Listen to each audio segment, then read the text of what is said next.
Tonight, the situation surrounding the downsizing of the Yongsan garrison. What is the future for the city of Seoul and its military presence? And after, a brief message on cultural conduct here in Korea. Then, an interview with Ruzia Kim, local personal trainer and bodybuilder here in Seoul. And finally, the Seoul Lantern Festival. It's been around for more than a decade now. Every year, dozens of incredibly detailed lanterns are constructed for reasons that, to many people, are not clear.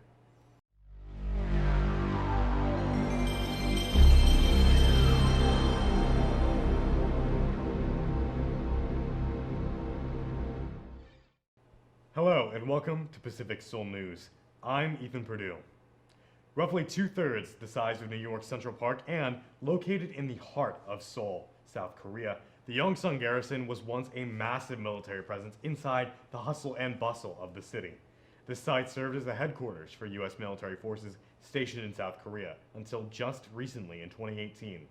PSN reporter Johnny Michaels brings us his exclusive scoop on the story.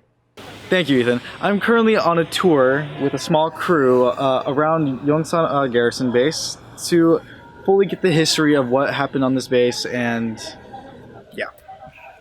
So, as of 2018, the USFK headquarters relocated the new $11 billion Camp Humphreys in Pyeongtaek as a part of the Yongsan relocation plan.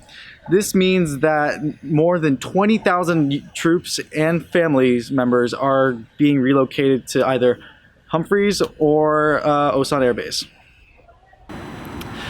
Now, while most of the land will return to the Korean government, the U.S. will keep a small portion of it, not only to keep open the Dragon Hill, but for a site relocation for the U.S. Embassy. Now, what the Korean government does with the remainder of the land is still up for debate. Kim Hyun-mi said that it will be reborn as Yongsan Park at an event last year. The park will allegedly also include a river and a subway line directly under the Yongsan Garrison. And here we are at the Dragon Hill Lodge, where not only was I able to get an interview with the assistant general manager, but I was also able to interview a government official. We spoke with Christopher Forbes, the assistant general manager of the Dragon Hill Lodge. There is a plan for a Yongsan residual, and the Dragon Hill Lodge has always been listed as a requirement for Yongsan residual.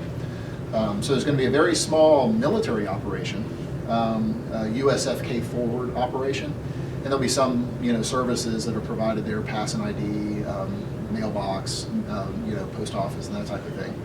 But by far the largest operation on the Yongsan residual is going to be the Dragon Hill Lodge, and so we're an enduring facility.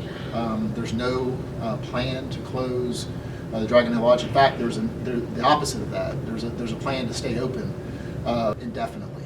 They plan to move things that aren't making enough money into other things, such as the Oasis. They removed some of its menu items and put it into the famous Green Street. The Dragon Hill Lodge will also be making more money because of the increasing number of recreational visits, including the Dodia Far East Journalism event.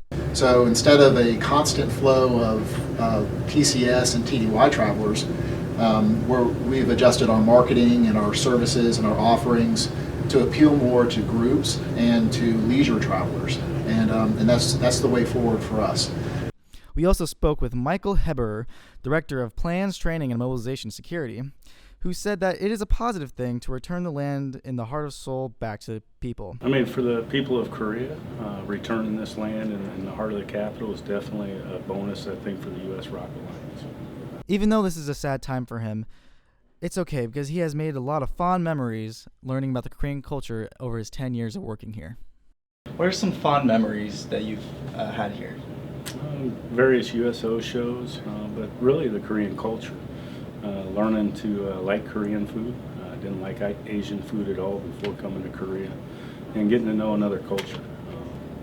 So it's just another country that I've had the pleasure to work in and get to learn the culture and broaden my perspective on the world. Thank you, Johnny. And now in the studio, I'm being told that we have a breaking news story. We're taking you there live with the field team of John Ebler and Brenna Edwards. John? Thank you, Ethan. I'm John here at the press conference with 4 athletes. Now on to Brenna with more information. These 4 student athletes gather here to tell us their struggles and how they overcame them. While some of these students have chosen to return to the field of play even after healing from their injury, Sophia Strader, a once passionate hurdler, has chosen a different path. Can you please explain to us what your injury was? Okay, I got fractured jaw, hairline fractures in my chin and here, actually in my mandible. So how did that affect your season, mentally and physically? I sustained my injury at Far East warming up, so I didn't get any results for the hard work I'd been putting in my freshman and sophomore year. And then my junior year, I did hurdles throughout the season, but I didn't compete in that at Far East, but I did begin running the 800 meters. So what is your future looking like? Are you going to continue doing this sport, or are you going to take time off? I didn't want to say this in front of everybody else, but I do not plan on doing track my senior year. No, I didn't want to tell it in front of everyone, but what I was saying earlier, I'm executive president of student council, so that takes up a lot of my time, and then I'm public relations officer and secretary of National Honor Society at our school, and then I'm president of Quill and Scroll. Wow. So that's basically like that. I'm president of the yearbook and journalism classes at our school. So I am very busy without the sports still. Yeah. Thank you so much for having an interview with us. It's truly inspiring to watch these young athletes triumph over such difficult times. And now, we have a special message from the Pacific Soul News Network. We will be back following this short break. Living abroad in Korea can be confusing. Here are a couple things you can do to make sure you make the most of your time here. Now, when you first meet someone, it's probably an instinct to go ahead and shake their hand. But instead, try bowing. It is far more respectful to bow when greeting a new face. Also, when you're with friends and family, never pour your own drinks. In Korean culture, the rule of thumb is you pour someone else's drink and they'll return the favor.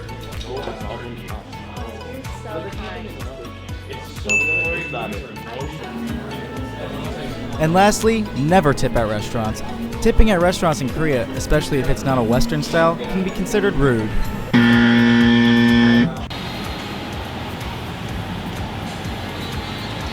What are you still doing here? I taught you these tips for a reason. Go out, travel, have fun.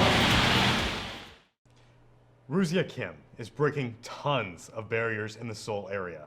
A rare character as a female, a Korean, a personal trainer, and a bodybuilder all in one.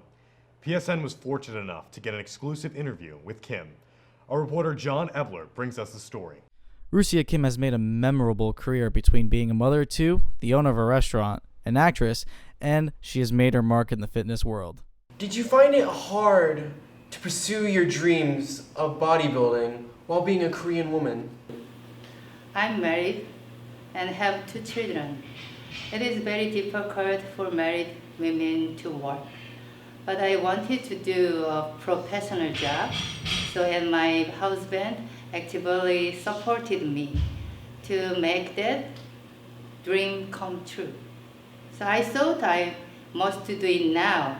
I cannot agree with phrase of this. So I think men and women should be equal.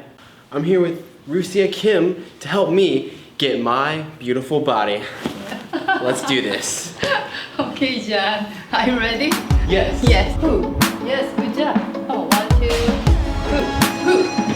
And who? Fast, fast. Get your lighter. 1, 2. 5 seconds. Ooh, good job today. I'm out of breath. Thank you for the workout. Yeah? Now back to you, Ethan. For the final story of the night, the Seoul Lantern Festival. Every year, the Cheongyeon Stream is brilliantly lit with a whole range of detailed lanterns. As few are aware, however, there is more to the festival than meets the brightly lit eye. We have special guest Logan Ballou to tell us more. Logan? Thank you, Ethan. The Seoul Lantern Festival is a very unique event. We got down to the city of Seoul to see what it was about. Enjoy this expose. The Cheongyeon Stream in Seoul is the location of the yearly Lantern Festival. This week-long festival has been going on since 2009, making this year the 11th so far. This year's theme was fairy tale, brought to life. The stream was filled with movies and storybook characters, from many cultures. Characters from Korean, German, American, and folk tales of many more characters can be found among the droves of people walking the length of the stream. Through the waves of people young and old, no one seems to know the real reason as to why the festival takes place. Do you know why they're holding the Lantern Festival? No, I don't know. In the past, this festival has drawn over 23 million visitors to its shore from more than 24 countries. That being said, an overwhelmingly large number of these visitors have no idea what it's really about. The festival also features floating wish lanterns, which show just how unified the countries across the globe are. All the visitors write their hopes and dreams on boats and send them down the river. This event serves to bring a vast number of cultures together and celebrate what makes each one of them unique. Logan Blue, Pacific Soul News. Fascinating. Bringing cultures around the world together through wishes and lights. And that will wrap it up tonight for Pacific Soul News. I've been Ethan Purdue. Tune in next time. We hope to see you again soon.